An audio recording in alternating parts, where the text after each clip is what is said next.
10 hari pertama daripada bulan Dzulhijjah. Di dalam kitab An-Nafahatun Nuraniyah, beliau menukil suatu hadis bahwa Rasulullah sallallahu alaihi wasallam bersabda, "Ma min ayyamin al-amalus salihu fiha ahabbu ilallahi min hadhil ayyam." Yakni ayyamul ashr. Rasulullah bersabda, tidak ada satu hari, tidak ada hari-hari di mana jika seorang hamba melakukan amal soleh di dalamnya itu lebih Allah cintai ketimbang hari-hari yang lain. Para sahabat bertanya, qalu ya Rasulullah walal jihad fi sabilillah. Bukankah yang paling Allah cintai amal soleh itu adalah jihad fi sabilillah? Qala, Nabi menjawab, wala jihad fi sabilillah. Tidak. Meskipun jihad fi sabilillah masih kalah dengan orang yang beramal soleh di hari-hari ini. Illa, kecuali, kata Nabi Muhammad, rajulun kharaja binafsihi wa malih falam yarja' min dzalika bi syai'. Kecuali orang yang keluar rumahnya dengan niat berjihad, dia bawa dirinya dan juga hartanya. Dia niatin dirinya dan hartanya dia bawa buat berjihad, falam yarja' min dzalika bi syai'. Cuman ketika dia bawa dua-duanya ini di medan perang enggak balik lagi alias meninggal. Orang yang keluar dari rumahnya membawa dirinya dan hartanya kemudian meninggal di jalan Allah, ini baru sebanding dengan orang yang beramal soleh di 10 awal bulan Dzulhijjah. Alhamdulillah,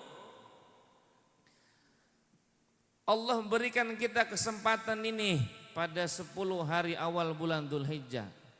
Udah hujan gede banget tadi itu, berat mau hadir. Alhamdulillah, Allah berikan kita mampu, Allah berikan kemampuan bisa hadir, yang kalau kita lakuin ini, amal ini, itu lebih Allah cintai daripada amal-amal selain bulan 10 hari awal Dzulhijjah. Di dalam hadis lain Nabi bersabda, ma min ayyamin ahabbu ilallah an yata'abbada lahu fiha min ashri Dzulhijjah. Tidak ada hari yang lebih Allah cintai bagi seorang hamba yang dia beribadah di 10 awal Dzulhijjah. Ya'dilu siyamu kulli yaumin minha bi siyami sanah. Yang membandingi puasa satu hari puasa yang dia lakukan di antara 10 hari Dzulhijjah, 9 hari 10-nya lebaran. Satu hari di antara 9 hari awal Dzulhijjah dia berpuasa, maka ya'dilu siyamu kulli yaumin minha bisiyami sanah, sebanding pahalanya dia puasa setahun penuh.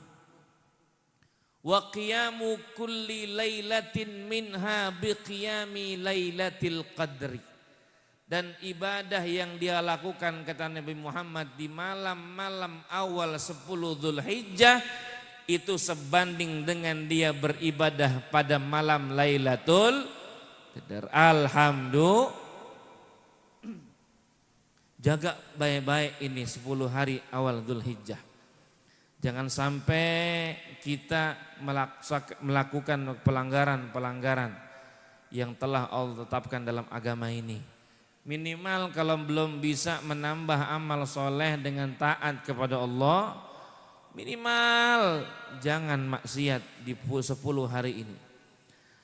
Karena logikanya ketika Allah menciptakan alam ini umumnya berpasang-pasangan, maka ketika Allah ciptakan satu bulan di mana seorang hamba beramal soleh pahalanya dilipat gandakan oleh Allah, Maka jika dia melaksanakan maksiat di bulan yang Allah muliakan, naudzubillah min dzalik, Allah akan lipat gandakan juga dosa mereka.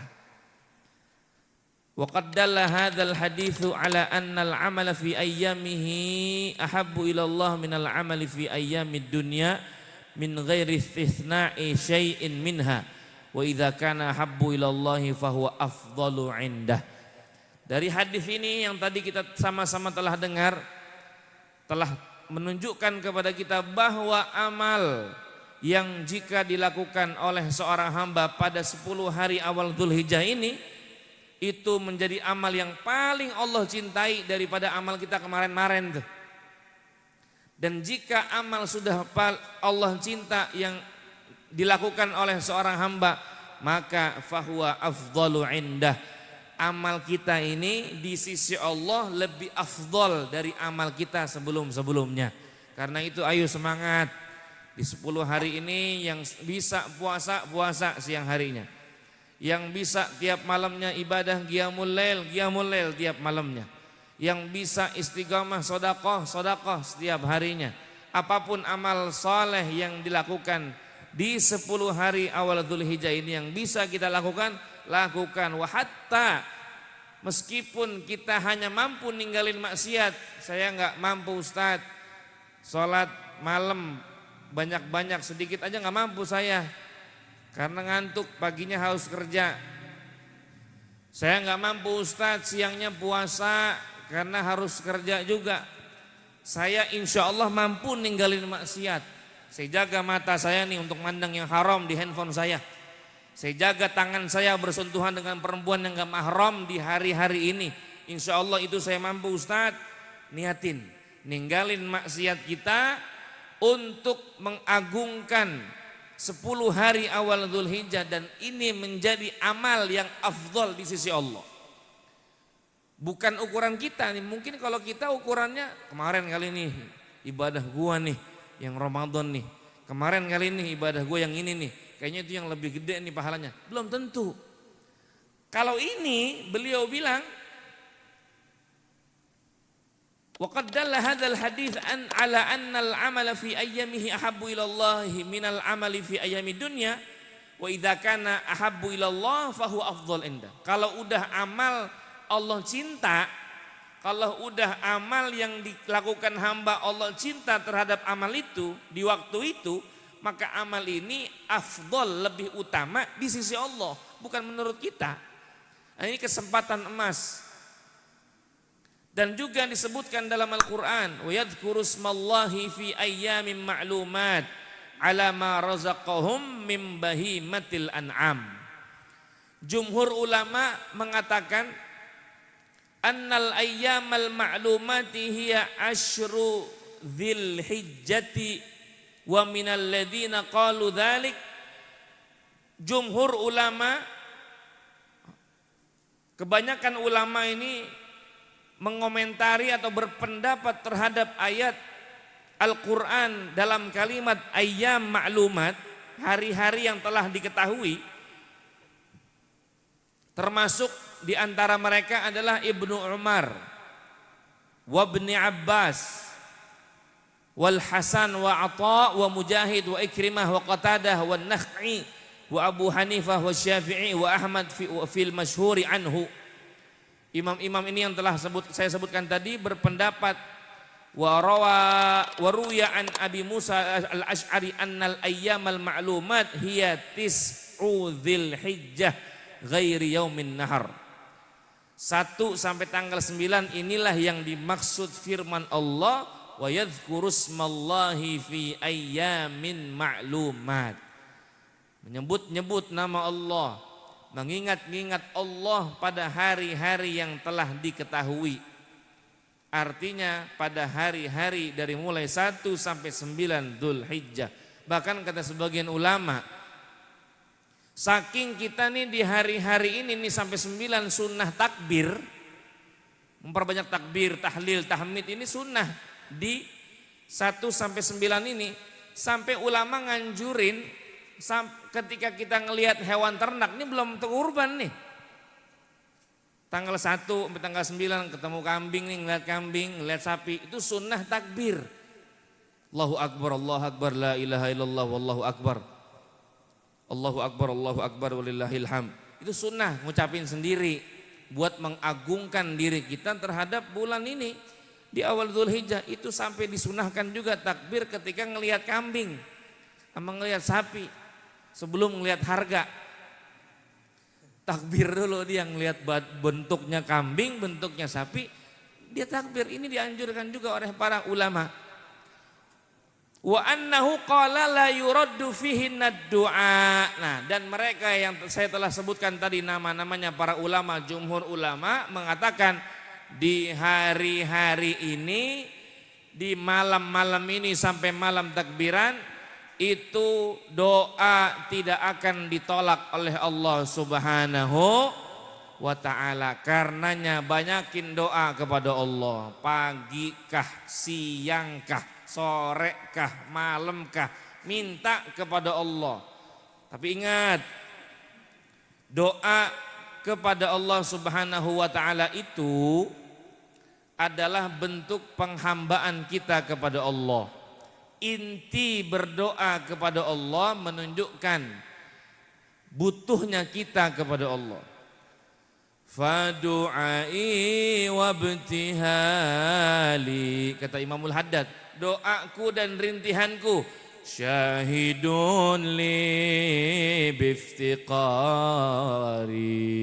menjadi bukti, menjadi saksi butuhnya saya dan merintihnya saya kepada Allah. Jadi doanya saya kepada Allah sebagai bukti, tanda, menjadi saksi buat saya butuh Allah Subhanahu wa ta'ala. Jadi jangan kalau udah dengar doanya, doa mustajab, ini hari doa mustajab, minggu-minggu ini doa mustajab, ngancem. Doanya ngancem, kudu banget diijabah. Ini juga yang saya akan mau jelaskan sedikit. Ketika mendengar ada penjelasan-penjelasan ulama waktu-waktu ijabah, doa-doa mustajab, ini jangan difahami dengan ilmu kita. Sama seperti memahami firman Allah, ud'uni astajib lakum, minta kepada aku akan kasih. Ini Quran, firman Allah. Ragu aja sepotong dengan firman Allah, kata guru kami Sayyidil Habib Abdurrahman bin Abdullah bil Faqih, itu hukumnya murtad. Ragu nih, katanya Allah begini, kok begini? Nah, ini hati-hati. Kita mau yakini firman Allah tapi belum nemu jawabannya, yang dimaksud minta kepada aku akan kasih. Kita kagak yakinin, ngeri urusannya akidah. Maka untuk memahami firman Allah Subhanahu wa ta'ala itu dengan yang dimaksud Allah, bukan yang dimaksud kita. Kalau kita kan maksudnya nih, kalau kita ngukur atau mahamin ayat itu dengan ilmu kita, kalau mintanya Honda Jazz, datangnya Honda Jazz. Mintanya rumah baru, datangnya rumah baru. Mintanya motor baru, datangnya motor baru. Mintanya bini baru, datangnya bini baru. Ini ilmu kita nih. Ya. Tapi dengan memahami Quran enggak cukup begitu. Selingan aja. Tapi untuk memahamin Quran enggak cukup begitu. Pendekatan yang lebih dekat untuk memahami ayat Allah melalui Nabi Muhammad sallallahu alaihi wasallam. Karena hadis ini datang, Nabi ini datang itu litubayyina linnas bima nuzila ilaihim, untuk menjelaskan kepada manusia terhadap yang telah turun kepada mereka, yaitu Al-Quran. Jadi datangnya Nabi menjelaskan kepada umat terhadap apa yang Allah turunkan daripada Al-Quranul Karim. Maka mahamin ayat ini dengan hadis Nabi. Nabi bersabda, ma min muslimin yad'u bidu'ain illa stujibalah. Tidaklah dari seorang muslim dia minta kepada Allah, dia berdoa kepada Allah, kecuali pasti doanya diijabah oleh Allah. Pasti diijabah oleh Allah. Imma an yu'ajjala lahu fid dunya, ada kalanya memang doa ini dipercepat di alam dunia. Wa imma an yu'akhkhara lahu fil akhirah, Ada kalanya juga doa ini diakhirkan, ditunda oleh Allah di hari kiamat sebagai bentuk amal soleh. Wa imma an yukaffira anhum min dzunubihi. Ada kalanya yang ketiga, doa yang kita panjatkan menjadi penghapus dosa kita. Tapi yang ketiga ini ada syaratnya. Malam yad'u bi itsmin. Selama dia mintanya bukan perkara dosa.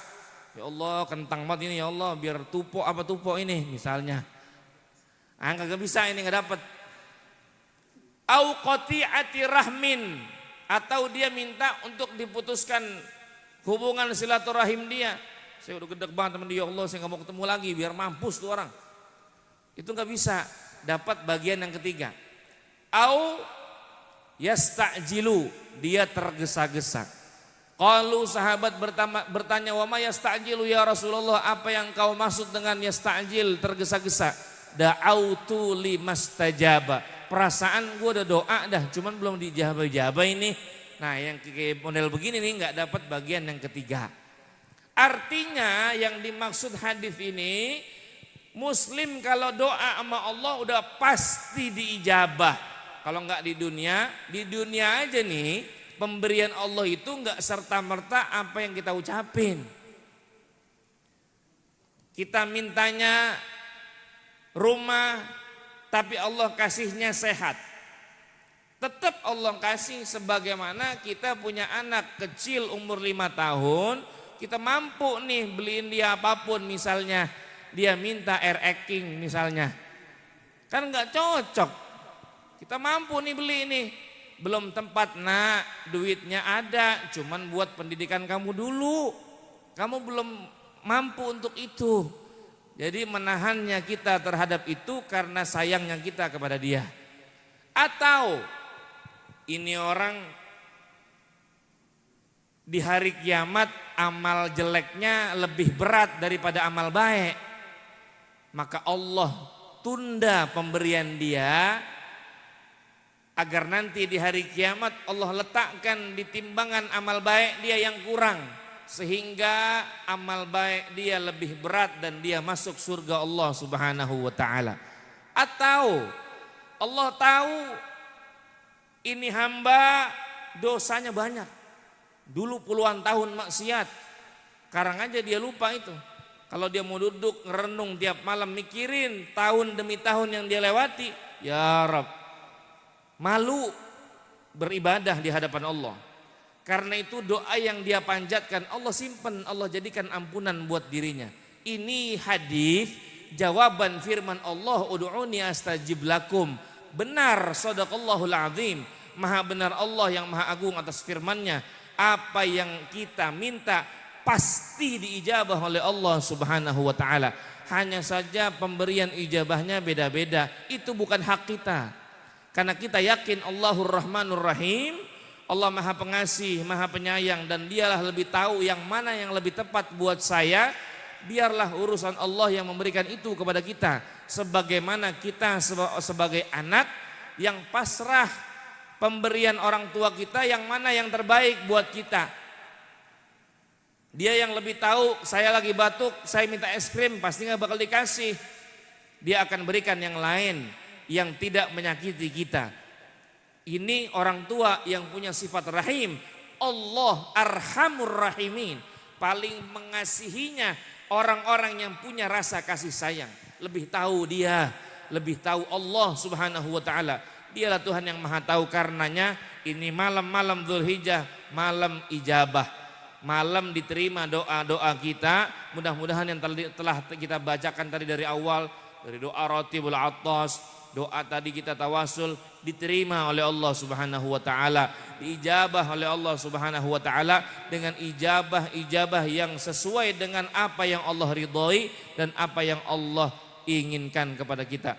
Terakhir sebagai penutup, saya hanya ingin mengingatkan sebagai sama-sama saudara satu payung dari Maha Guru kita, agar nanti di hari Arafah untuk bisa mengamalkan apa yang telah diijazahkan oleh guru kita, yang tiap tahun sudah kita baca, tapi saya hanya ingin mengingatkan.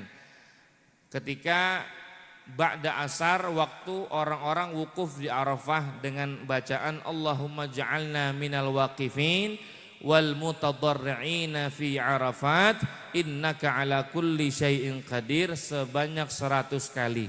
Kata Sayyidil Habib Abdurrahman bin Abdullah bil Faqih, faidahnya agar kita yang ada di Indonesia ini di rumah tetap mendapatkan fadilah atau sir dari asrar orang-orang yang wukuf di Arafah.